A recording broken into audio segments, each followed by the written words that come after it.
अस्सलामुअलैकुम दोस्तों, पिछली किस्त में आपने देखा कि काया ने कुजुबेक के जरिए ही बालामीर की फौज को नशे में धुत करवाया। फिर बातूगा अपने कमरे में आता है और तेज तेज चिल्लाता है क्योंकि वो झिझक से शादी नहीं करना चाहता है। फिर अल्पागो खान बातूगा से कहता है कि तुम्हें चीन और रूस के साथ इत्तेहाद रखना है और तुम्हें बालामीर की बेटी से भी शादी करनी है। फिर शादी की पहली रस्म के लिए झिझक और बातूगा को घोड़े पर बैठाया जाता है। फिर अकीस तोतकेन और सिरमा को एक कमरे में ले जाया जाता है जहां उनके गलों पर गोग की मोहर लगाई जाती है। फिर झिझक बातूगा की अंगूठी उसके मुंह पर मारती है और अपने बाबा से कहती है कि मैं इस माजूर से शादी नहीं करूंगी। फिर अल्पागो खान महल पर खड़ा चोर लड़की की लाश को देख रहा होता है। फिर अल्पागो खान काया और तैमूर को नसीहत करता है और बेहोश हो जाता है। 15वीं किस्त के आगाज में आप देखेंगे कि अल्पागो खान काया और तैमूर को कहता है कि बेटा एक दूसरे के साथ जुड़े रहना और अपने भाई बातूगा का भी ख्याल रखना, और यह कहकर वो बेहोश हो जाता है। दूसरी तरफ में दोनों खातिम उन तीनों लड़कियों को लेकर जा रहे होते हैं कि रास्ते में बातूगा आ जाता है। वो खातमा उन्हें कहती है कि अपने घुटनों के बल बैठ जाओ और अपनी नजर नीचे कर लो।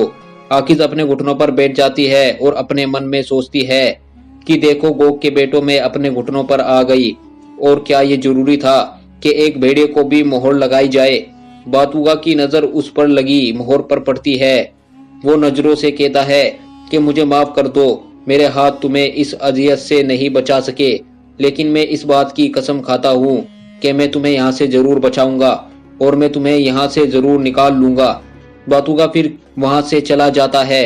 बातूगा अपने कमरे में चला जाता है और अपने ठीक हाथ से मिट्टी घोलने की कोशिश करता है और फिर जोर जोर से वो मिट्टी पर अपना हाथ मारने लगता है और उसके बाद थोड़ी मिट्टी उठाता है और वहां से बाहर चला जाता है। फिर आकिज को दिखाया जाता है जहां उसकी बेड़ियां खोल दी जाती है। फिर वो खात्मा उन्हें एक खास कमरे में ले जाती है जहां बहुत सफाई होती है। वो वहां से कुछ कपड़े उठाती है और उनके आगे फेंक देती है और कहती है कि ये कपड़े पहन लो और बिस्तर पर चली जाओ। मैं आज तुम्हें जल्दी सोने की इजाजत देती हूँ, लेकिन कल मैं तुम्हारा जीना हराम कर दूंगी। और ये कहकर वो कमरे से बाहर निकल जाती है और दरवाजे पर ताला लगा देती है।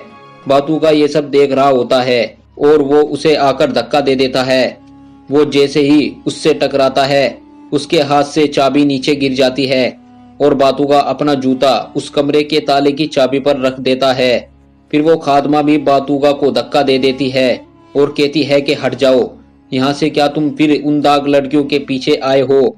फिर खादमा वहां से चली जाती है। बातूगा फिर जल्दी जाकर नीचे जमीन पर बैठ जाता है और उसके पैर पर थोड़ी सी मिट्टी लगी होती है और चाबी का निशान भी उस पर छप जाता है। तोतकेन फिर आकर उसे बिस्तर देती है और कहती है चलो बिस्तर लगाते हैं। आखिर जब वो बिस्तर पकड़ती है तो वो मन में सोचती है कि मेरे बाबा ने मुझसे कहा था कि मुझसे जब तक कोई तलवार नहीं ले सकता जब तक मैं खुद ना दे दूं, और जब तक मेरी बेटी ना चाहे तब तक कोई भी उसे कैद नहीं कर सकता। और यह सोचकर उसकी आंखों में आंसू आ जाते हैं। फिर उसकी नजर सिरमा पर पड़ती है जो बहुत उदास बैठी होती है। आकिज उसके पास आ जाती है। सिरमा उससे कहती है कि तुम्हें याद है कि तुम्हारे बाबा ने तुम्हें क्या कहा था।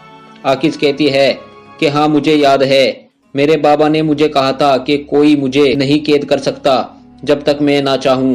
सिरमा कहती है कि मैं उस बारे में बात नहीं कर रही हूँ, याद करो कि जब हमने फूल चुने थे। आकिज को याद आता है कि जब मैं छोटी थी तो उन्होंने फूल चुने थे। वो फूल चुनकर उसने अपने बाबा को भी दिखाए थे और कहा था कि बाबा देखो फूल खिल गए हैं, देखो मैं कितने सारे फूल तोड़कर लाई हूँ, देखो ये कितने खूबसूरत हैं। उसके बाबा ने उसे समझाया कि बेटा फूल डाली पर ही अच्छे लगते हैं, अगर हम इन्हें तोड़ते हैं तो ये सूख जाते हैं। फिर सिरमा कहती है कि हम दाग से जुदा हो गए और इन लोगों ने हम पर मोहर लगा दी और हमें जिंदान में फेंक दिया है। आकिज कहती है कि हम यहाँ नहीं सूखेंगे सिरमा। सिरमा कहती है कैसे होगा ये। आकिज कहती है दाग के लोग जिनके लिए हम यहाँ मौत के मुंह में आए उन्होंने तो हमें यहाँ मरने के लिए छोड़ दिया, और अल्पाओ खान जिसके बारे में हमने ये सोचा था कि वो मर गया है वो तो अभी भी जिंदा है और यहाँ पर शादिया की खुशियां बना रहा है। हम अपने कबीले से अलग हो गए और गोग के गुलाम बन गए। सिरमा कहती है कि सूखने से तो मरना ही बेहतर है। आकिज कहती है कि ऐसी बात मत करो, हम फूल नहीं जंगजू हैं। दो सर वाले भेड़िए का पंजा ना तो मरेगा और ना ही सूखेगा, और ना ही कभी किसी का गुलाम बनेगा। सिरमा उससे कहती है कि 2 सर वाले भेड़िए का पंजा अब क्या करेगा। आकिज उससे कहती है कि पहले वो गोक खान को मारेगा, फिर इस महल से भाग जाएगा। तोतकिन उससे कहती है कि तुम अब अल्पागो खान को नहीं मार सकती, क्योंकि उसके सिपाही किसी भी कैदी को उसके पास नहीं जाने देंगे।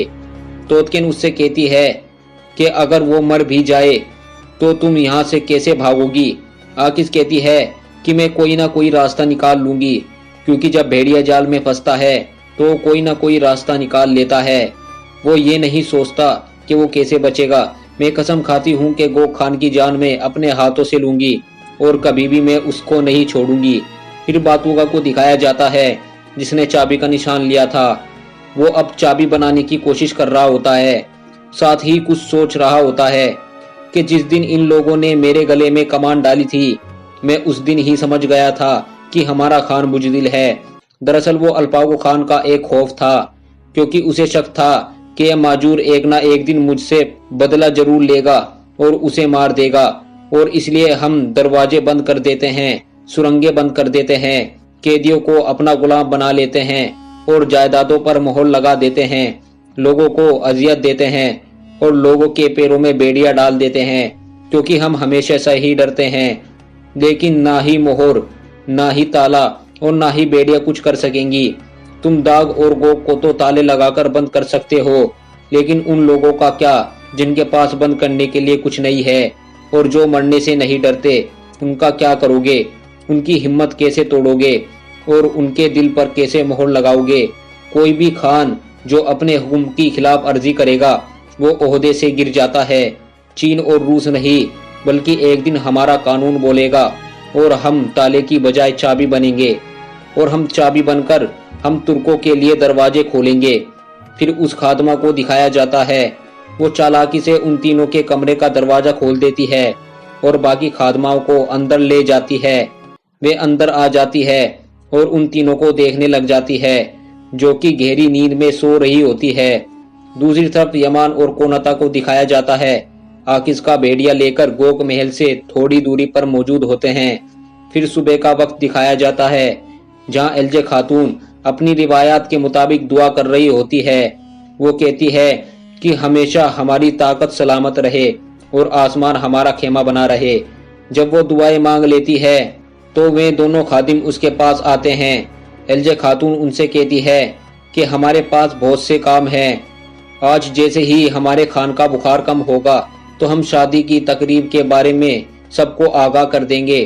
तुम दोनों जरूरत की चीजें तैयार करो और जो हमारे मेहमान दूर दराज से आने वाले हैं उनके लिए कमरे भी तैयार करो और हमारे मुअज्जिज मेहमानों के लिए शाही कमरे भी तैयार करो। खादमा कहती है कि जैसे आपका हुक्म। एलजे खातून कहती है कि हमें मेहमानों की मेहमान नवाजी बहुत अच्छे से करनी है, चलो अब अपना अपना काम शुरू कर दो। एलजे खातून फिर खादमा से कहती है कि क्या तुम दाग लड़कियों के साथ अच्छा सलूक कर रही हो? खादमा कहती है कल ही उन्हें मोहरशुदा कर दिया गया था और आज उनकी तरबियत का सिलसिला शुरू होगा। एलजे खातून कहती है कि उन्हें इतनी अजियत दो कि वे पाताल में जाने और जमीन में घुसकर मरने के ख्वाब देखें। खादमा कहती है कि आप बेफिक्र हो जाएं, वो यही कहेंगी कि काश हमने सफेद की जगह काली पट्टी ली होती ताकि सुरंगों में आसानी से मर जाती। फिर उन तीनों को दिखाया जाता है जो कि अभी भी सोई होती है और बाकी लड़कियां उनके पास खड़ी होती है। उनमें से एक ने कहा कि मैं एक सुस्त खादमा हूँ और अब उसे इसकी भी जरूरत है, और देखो ये किस तरह सो रही है। वो कहती है क्यों ना मैं इसे जगा दूं, और वो जोर से उसके पेट पर लात मार देती है।